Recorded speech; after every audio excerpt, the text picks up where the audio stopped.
All right, welcome back to another Like Stu podcast. I am Paul Stewart. And I am Brian Wright, and we have made it to Saturday. If you make it to Saturday, I think you just arrive at Saturday. But, hey, last night went to a little MudCats game. Was looking for minor league games to go to. Okay. This was the most affordable. I was going to go down to the Firecrackers, I believe is what they're called, in Fayetteville. No, And, dude, no, they're not the Firecrackers, are they? What are they called? No, they're the Woodpeckers. You're right. Woodpeckers. I don't think So, they're the when I got on Woodpeckers my... either. There's something else. They're the Woodbirds or something.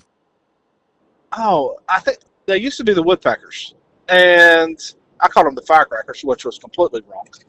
But I did look at tickets, and that was where we were going to go. Wait, they are the Woodpeckers. You're right. They're the Fayetteville Woodpeckers. Yes.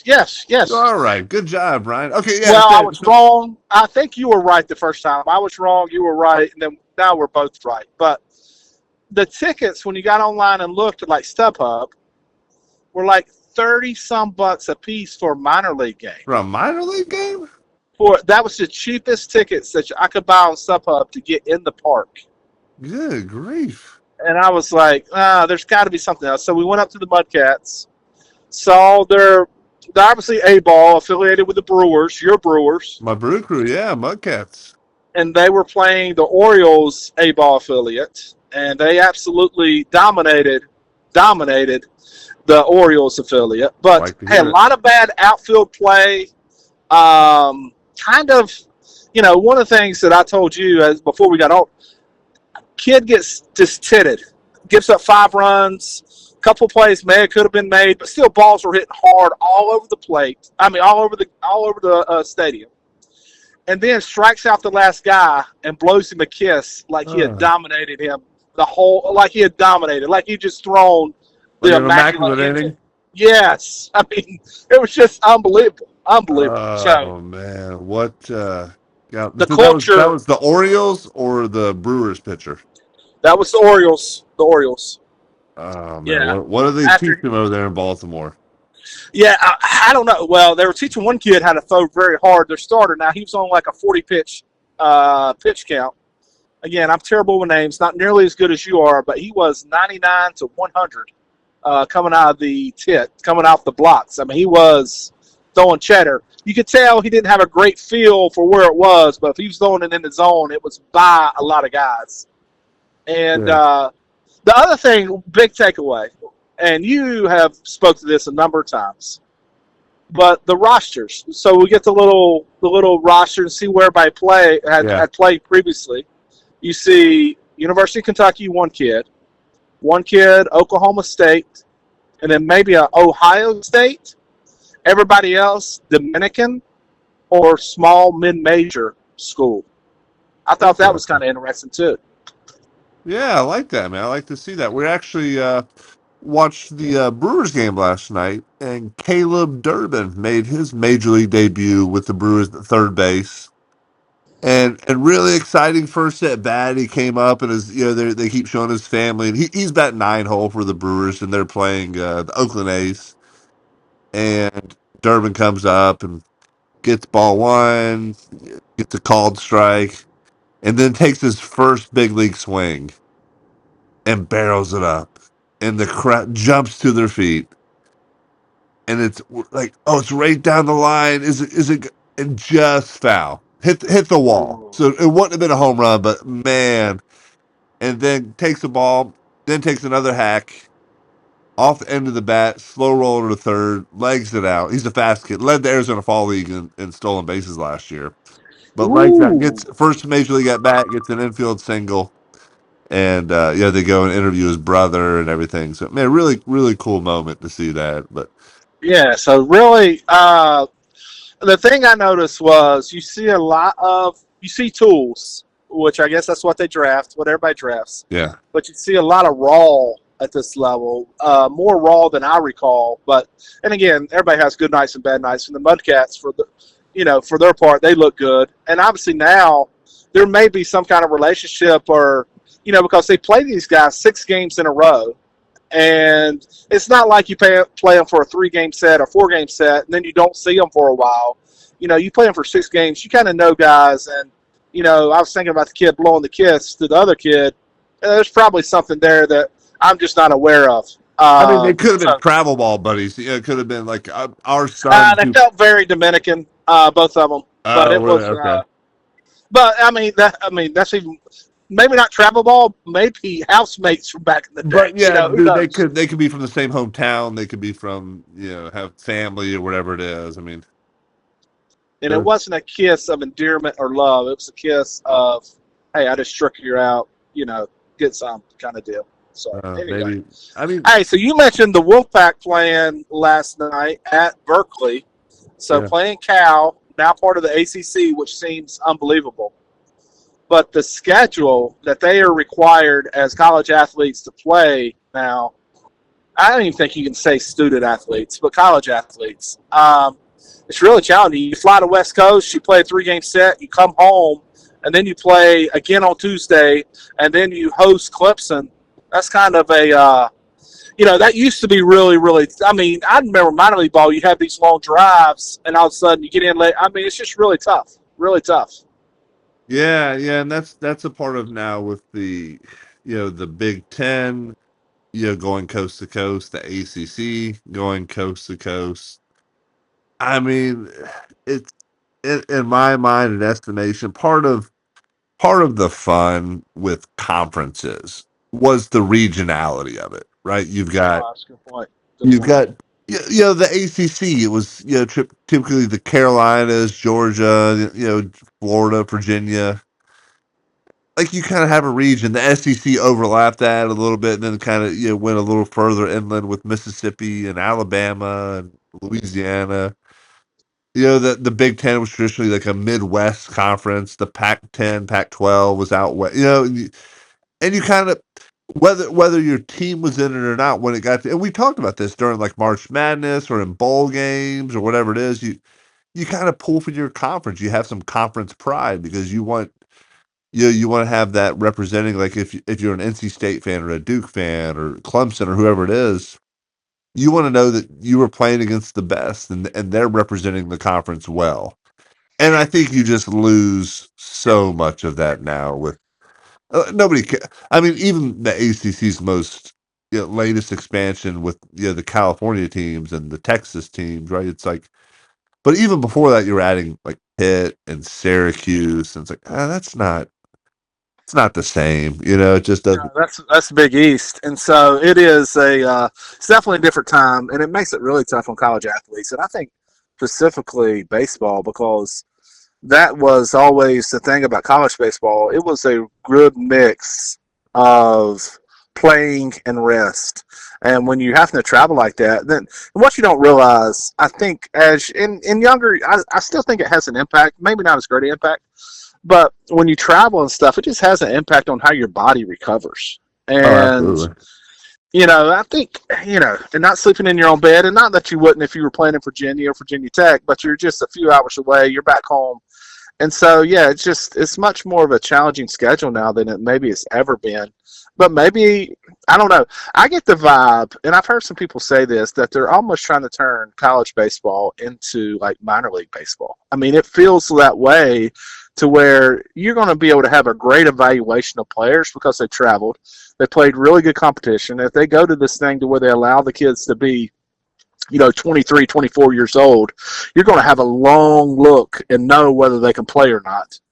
And at that point, you can decide that, hey, can these guys go to Double A? Can we get rid of another level of minor league baseball and just have Double A and Triple A? And I don't know if it ever gets to that point, but it is really a interesting place that we're in because I don't think it's changing. I don't think it's changing. Yeah, and you're right. I think if anything, they're going to retract more levels of minor league ball. If anything, make it smaller amounts of teams. Maybe even go to like co-op situations. That's been done in the past, right? So there's as the game grows and evolves, yeah, they're going to treat if you've got a college system in place. Like, why not use that, right? And especially now that there's NIL and things like that involved. Like, Yeah, and I would say I've heard some people say that like what they do at Wake Forest with the baseball lab. I mean, there's not many places, even in professional baseball, that has anything better than that as far as can break down mechanics. If you watch any more of the clubhouse, you'll see they really get into how the body works and different things and the profiles that they like. And that's essentially what Wake Forest does, is trying to get your body to move in a way that produces the most force and gives you the most ability to throw as hard as you can. Yeah, But yeah. it's interesting. I don't see how any team. So before we went to watch the Mudcats, we were watching Arkansas play college baseball. Okay. And there was probably, I don't know, 12, 14,000 people packed. I mean, I can tell you, minor league stadiums don't get that way very often. No, rarely. And so if you have a choice, I think it's going to become one of those deals that your top picks that don't sign can go play Division I, high-level Division I. And then the kids that aren't quite good enough or need more development, they go to JUCO or they go to another level. JUCO makes the most sense, especially if you get extra years. And most of your kids that are at your Arkansas are going to be draft guys who turn down, going to the minor leagues, and they want to make that quick jump once they do sign. Because I don't see how anybody competes with the SEC right now when it comes to money, when it comes to entry. I mean, think about it. We've all played in front of 200 people, and and I played in front of, I don't know, 5 or 10,000 people. It's just a different energy. It's more fun. It's amazing how good the ACC teams do when you're comparing and competing against what the SEC can do. That's for sure. Yeah, yeah, and it's probably interesting too because I think a lot of those SEC teams, the players get drafted and they come out and probably have better facilities, better amendments, better everything in college than they would in the minor leagues. And I know the minor leagues are getting better, but I know for a fact, during my playing time, you guys have much better facilities and everything. Oh, Yeah, yeah, and just speaking of that, I mean, obviously the Mudcat Stadium, this is the last year. Zebulon, yeah, they'll yeah, be in Wilson next year. But, there's guys who make it up so quick now. You think about Dylan Cruz, who was just in at LSU with Paul Skeens. Now, he's not tearing it up in the big leagues, but he's made it up to the big leagues really fast. You think about, there's been another kid, I can't think of his name, that's with Texas, that was with Florida, who was a high draft pick, who made it up really fast. It's just, I think the gap is probably closing to where the college baseball is a little bit better. And not that there's not still a maturing period, but I can remember when I came through, at least for the average guy, and if you're there, you're still a good player, but they wanted to see minor leaguers get 1,500 at bats. That was kind of in their mind. That was a number that you need to get to truly evaluate you. And I don't think they view that anymore as the number. And sometimes you get to 1,500 bats in 3 years, maybe, but generally it's going to take 4 years. yeah. And I just think the competition now and the velo that you see in college prepares you a little bit better than maybe it did in the past. Oh yeah, I agree. Yeah, and it's interesting too. And going back to the clubhouse, the Red Sox show, they did talk about that a little bit. Some guys getting up and they say, "Hey, he just needs the at bats. He needs to see it. He needs to get those reps at this level and that sort of thing." And those statements are always really curious for me Me too. because Me I'm too. like, well, why do? And I'll use you for an example. Why does Brian Wright? What do they see in him to give him 500 at bats in the big leagues as opposed to Paul Stewart or whoever it is in AAA? Like Right. what has one guy done to get that kind of leash as opposed to another guy who's going at bat basically before he goes up or down? You know what I mean? Yeah, and I'm a big believer that that's the reason it matters how much money you get in college. Yeah, Not necessarily but I think they're just going to give you more opportunities, right? I mean, that's always kind of been my thought process that if you are given more money or you're a higher draft pick, they want to look right. And if they're going to be right, they're going to have to give you some more. They're going to give you a longer leash. I mean, I saw it. With the guys, we had a high school kid, Mike Conroy, who was a really good player, could have been a really good college player, just never quite put it together. But you could see a bunch of tools, but he was a high school kid, yeah, and they wanted him to be a star. He was 6'2", good looking kid, and it just never quite come together. But they give him all the chances in the world, and we had guys that were older guys that probably had better stats that ultimately they didn't get as many chances. But it's just it's I don't blame if you invest in somebody, you want to know if you're wrong as quickly as possible, and so you got to give those ABs as much as possible too. Yeah, yeah. And the guy that kind of that stands out to me a little bit is so I was watching a Cubbies game the other day, and they mentioned Ian Happ is the longest tenured Cub, and been in the big leagues for 10 years now, and they said he struggled a lot, like kind of early on, and again you go back and you look, he was the first round pick, ninth overall pick. And so, but he gets to the big leagues, and he wasn't knocking the seams off the ball. He wasn't tearing the cover off. He hit 253, 233, 242, 264. It's like, yeah, but how does that keep him up there? You know what I mean? Yeah, And you're absolutely right. You're absolutely but what right. How does that happens? keep him up there? Well, what happens a lot of times though is it comes down to experience and big league managers, and it's just like kind of real world. You know, when somebody's getting hired, you may be a better candidate. You may be the better, more dynamic individual at whatever profession you choose. But if somebody has a year, 2 years, 3 years of experience, they're going to get the job over you 9 times out of 10, I would say. Right. And it happens the same way in the big leagues because the managers, they want to deal with the known and not That's the right. unknown. And so and this happened to me in a much more micro way, right? So in 2003, I was throwing really well, and then Bronson Arroyo was also throwing pretty well, and we were both in Pawtucket. And the Sox had an injury; they needed a guy to come up and kind of be the middle guy, like throw 2-3 innings, eat up some middle kind of stuff. And they called up Bronson, and Bronson did really well, right? I mean, and clearly had a great big league career and everything. But and they kind of told me, hey, Paul Bronson had some big league time with the Pirates. Yeah, he's seen it, he's done it. We wanted him because he's got a little experience, and I understood and I got it. I wasn't super happy about it. I was happy for Bronson clearly, but yeah, I would rather have been me. Oh, for Um, sure. but that's what they said. Hey, Bronson's got some experience. I'm like, oh. And so again, it's like, wow, how do you get that experience? So like how? And I Yeah, think somebody's got to give you a chance. Yeah, yeah, but I think it's right that you're right that it comes down to, well, what round were you? How much money did they give you? How right do they want to seem? And so again, for me, using my story a little bit, I was drafted in the 6th round. They gave me good money, like second, third round money for the time. But then 2 years after I was drafted, the whole regime that drafted me was gone. Like they all got like, oh, and so now you got nothing. I didn't Yeah, have and there were still people in the organization, like coaches and things like that. But the brass and a lot of those folks were gone. So I'm like, and I didn't really realize it at the time. I was like, oh, nobody really had my back. It took me a couple of years to realize, like, oh, I'm gonna have to do a little more. I'm not their guy that's right. That's right. That's because right.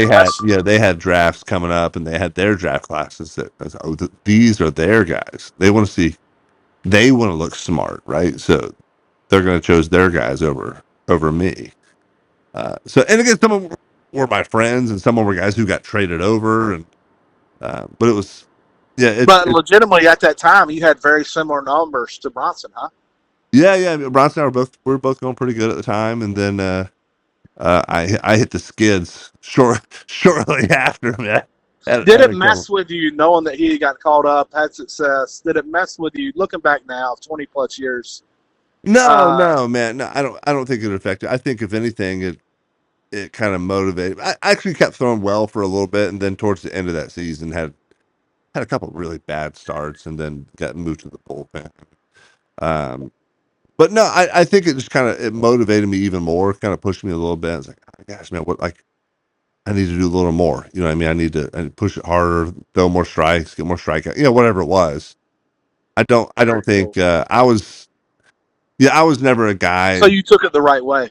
You Yeah, took it I the was right way. never Yeah. somebody who's like, oh, why him? Why not me? Like, if you start thinking that way, you're shooting yourself in the foot, man. I agree 100%. You I can't agree do that, 100%. and we've talked about it, and we always had a pretty good um, kind of competitive rivalry amongst pitching staff or teammates and things like that. And some years you're a little closer to guys and you can talk a little more trash, and sometimes it's just you're just kind of out there, kind of competing against each other, and Hey, you know what else? I was just thinking about. You know what else I saw tonight? A little bit. Just know that it's coming, and it's going to come in a bigger wave here, just a little bit. Pants above the knee. Pants above the knee. That style is on the way. I saw Chaz. He had kind of a tribute to Jackie Robinson. Wore the real puffy pants below the knee, which I kind of like those. I kind of like that look, the knicker look. Yeah. And but in regards to the pants above the knee, that trend is on the way, and it's in the minor leagues, and there's going to be a lot of guys doing that before it's all said and done. Yeah, such a terrible look. It's so stupid. Just wear shorts. Why even wear pants? Just wear shorts. Wear shorts and your tights or your long socks or whatever you want to do. I mean, the Chicago White Sox did it back in whatever 83 or 70, whenever they did it for that game. Just do that, guys. Just wear shorts. Just go beer league softball. Oh, I love it. Yeah. Awesome, brother. Hey, you How got was anything else to add? now? Say how was the crowd at the MudCats game? Oh, it was good. It was good tonight. Obviously, we've got a little holiday weekend coming up. Kind of either a lot of people got today off or maybe Monday off, depending on what your situation is. And so the crowd was good. Any promotions going on for the? No, great. I mean, they had them. No exceptional promotions that stood out. It feels like maybe since they're kind of on the way out, I feel like they haven't kind of advanced to where some of these other parks have in regards to the promotions.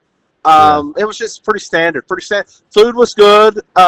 Hey, bottle of water was still $5. I thought that's a little steep for a minor league park.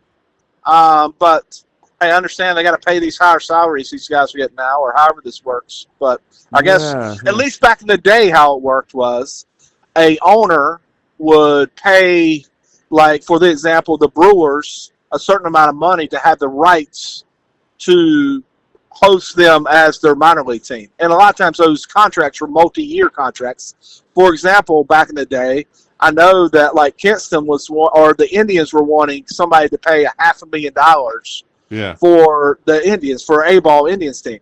And so I don't know. I guess they got to get that money back, and they can do it with the water. Hey, in honor of you and your son, my son and I, we did get some Dippin' Dots. There we go. And just to honor you. Did you get the helmet? No, you know how much the helmet was there? $9. $9. Yeah, that felt a little steep. So we just got the small, enjoyed it, and we just kept it moving. Man, I'll tell you what, the ballpark is the one place where I'll go and just kind of not throw all money to the wind, but I'm like, all right, we'll do it. But I go to the grocery store and I'm like, oh man, ice cream, $4. Ugh, that's I don't know. But then I'll buy a cup of soft serve for $9 at the ballpark. Oh yeah, it feels like the MudCats, at least right now, they have kind of AA, AAA prices, and they're very much an A-ball team. Yeah. But again, good environment, nice stadium. Wind was blowing out. Really saw some poor outfield play. But again, you can see there's a ton of all these players had tools. Yeah. A lot of lying on the board. A lot of guys saying they were bigger. I don't know if you get to tell the guy who operates the scoreboard like how big you are, but supposedly there's a kid that was playing for the MudCats that was 6'3", 145, and he was not 6'3", 145. 145? Yeah, 6'3", 140. He was not 6'3". He's probably 5'10", maybe 155, and I think he just kind of maybe got confused. I say a stiff breeze would have blown him over. That's yeah. Oh, jeez. Hey, did you see Jazz? Did you see Jazz Chisolm get tossed last night or 2 nights ago? I did, and I don't mind it. I know some people are not fans of his in general, but I think there's a time to get thrown out as a player And when you do it, you got to get your money's worth. And I thought he did it and got his money's worth. I mean, I don't mind. You know, he didn't say anything the first. Well, there was a pitch that previously that was not that bad of a pitch. It was out of the zone. He called a ball. Then he called the next pitch that was farther out of the zone a strike, and he just lost his mind. And I think it's okay. I mean, sometimes you got to let off steam. That may not be the most healthiest way to let off steam, but you know, Well, then, he's still going to be a good player. so, so the I mean, as a pitcher, I like the pitch wasn't egregious. Like it was, No, no, not egregious. and No, I haven't seen a replay, and I think intentionally they're not putting one up with that has that little box on it anywhere. I'm sure I could find it if I really dug, you could have. Yep. Again, I don't think it was like 3 balls off. I think it was maybe a ball off at the most. Yeah, ball and a half. It I would agree. wasn't. Again, it wasn't like an egregious. Well, it wasn't skipping or rolling up there, but the thing that really hurt Jazz was he went on to social media and typed in "not even effing close" and then Oh, deleted it a I didn't few know he minutes put the later. F. Did he actually spell out the effing?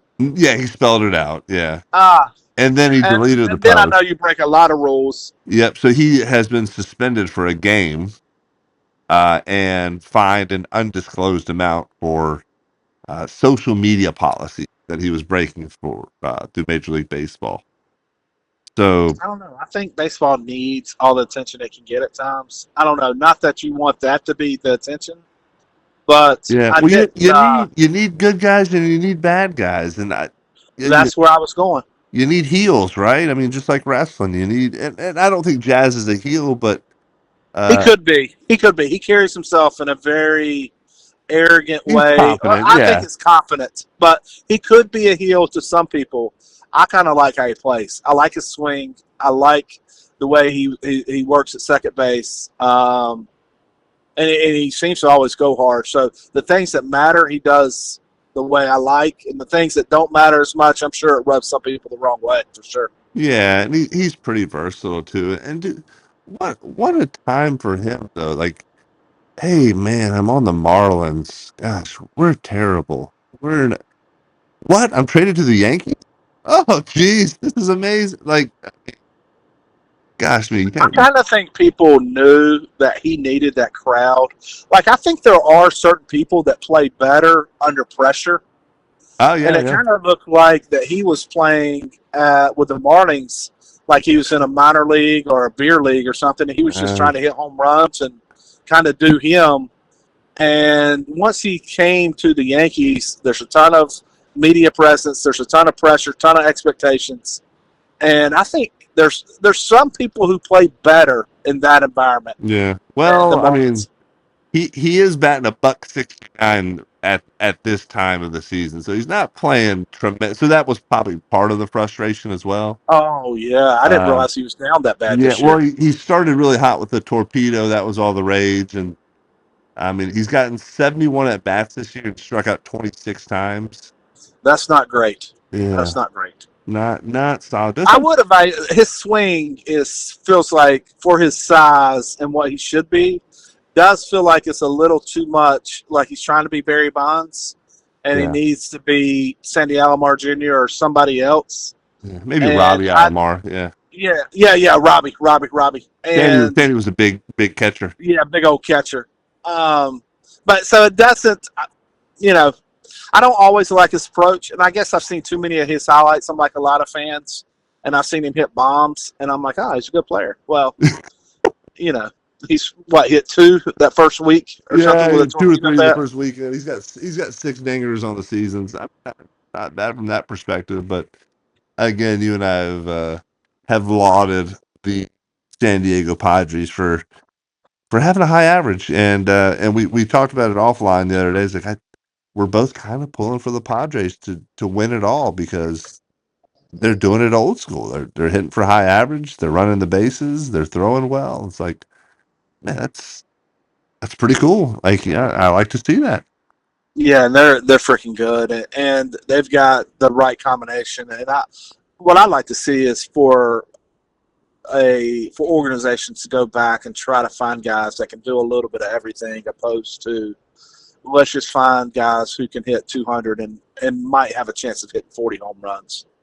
Yeah. It's much better baseball. I'll say this tonight, going to the Mudcats game, we didn't see any home runs. One ball off the wall that was a nice oppo poke, but for the most part, a lot of hard line drives, some good base running for the Mudcats. Now there was some bad base running too, because what you don't know, they haven't figured out yet. Hey, these right fielders, even though they're an A ball, hey, they're projected big league right fielders, and some of them have hoses. So there was a couple throws to third base that was, really on point, and even though they're not skilled yet, or maybe mentally or emotionally mature enough, they have that tool to play right field, and both of the right fielders had guns. Yeah. And they tried to run on it a couple times, made the guy trying to go first or third look pretty silly. But anyway, Man, there's nothing like seeing it like a throw from right field, just a guy dude, testing. it's like, That's one of the most yeah. exciting things to watch in baseball, like a deep fly ball, somebody tagging up, or that Now I don't know if first they and could catch third. fly balls. The right fielder for the O's A ball team, he had two errors on ground balls. But the one he did catch, he knew what he was supposed to do. He could throw the piss out of He it. was He was, he was waiting for that, dude. That's and a lot of those guys, and it happens. A lot of those guys, you end up seeing them be pitchers, and if they don't hit and they don't figure out how to field the way, I mean, the reason they draft tools is because if something doesn't work, you got another way to for this guy to help your organization, yeah. and especially when they're young. What was your was that something you look forward to as an outfielder, like just kind of that flop to show off the hose, or I mean, because I know Oh you had no, some I arm hurt my stuff. arm in high school. My arm was never good. It was. I definitely like. I think I've told this story maybe, but like when I got drafted, and I was playing in my high short season or whatever. The Mike Conroy, the second round or first round kid, I think he was second round kid, Yeah. was playing left field, and so I was like, all right, I need to make sure I get on the field. So I just come out, and we were taking beeps, and they asked me, and it was before I guess conversations had been had. I'm like, yeah, I'll play right field. And because I didn't know what they thought about me, but I was going to figure out a way to get on the field. Yeah. So my first short season, never played right field in my career because my arm was always average to below average. But my first short season, I played all right field. And so, no, I did notice it. I remember Willie Tavares was our center fielder when I was in Kinston. Oh, you can He move. made Yeah. up to he made up to the big leagues with the Rockies. The way the ball come out of his hand, man, it was just like it was like a rubber band. Like he was shooting with, I don't know. I just love those guys, how the balls come out of their hand, and clearly they have thrown a lot, and their arm. I don't know. He could have pitched if he wouldn't have made it to the big leagues the way he did He's as a solid. kind of Yeah, a. he's really good.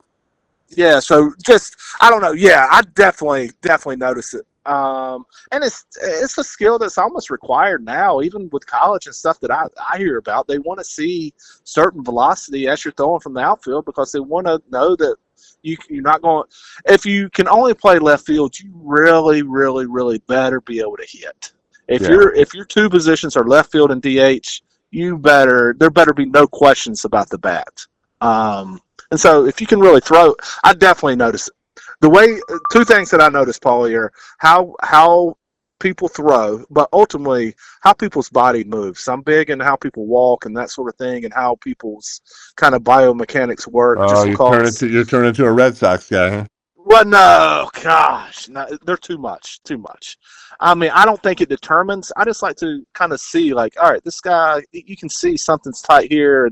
I don't know. I mean, I don't think I'm necessarily that way, but I can see how you could go down that rabbit hole.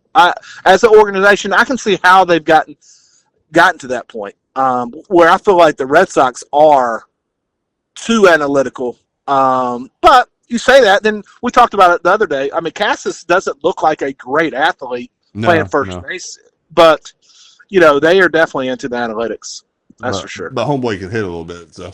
Yeah, he's got plus power. There's no It's question. good, so good stuff, man. Well, hey, thanks for sharing about the Mudcats game. Hopefully we'll get out to a couple of those games this season. Sounds like you guys had a big fun time, and always good to be out at the yard, man. So glad that you were able to experience that. And hey, thanks for listening. We appreciate it. Make sure you continue to like, subscribe, and follow us on all the socials, and we appreciate that. And go out, find our merch, buy some merch. We'd appreciate that as well. And then yeah, make sure if you have any comments or questions, write Stewart Podcast at gmail.com. Send us over a message, and we'll give it a look. But otherwise, hey, make it a great Saturday.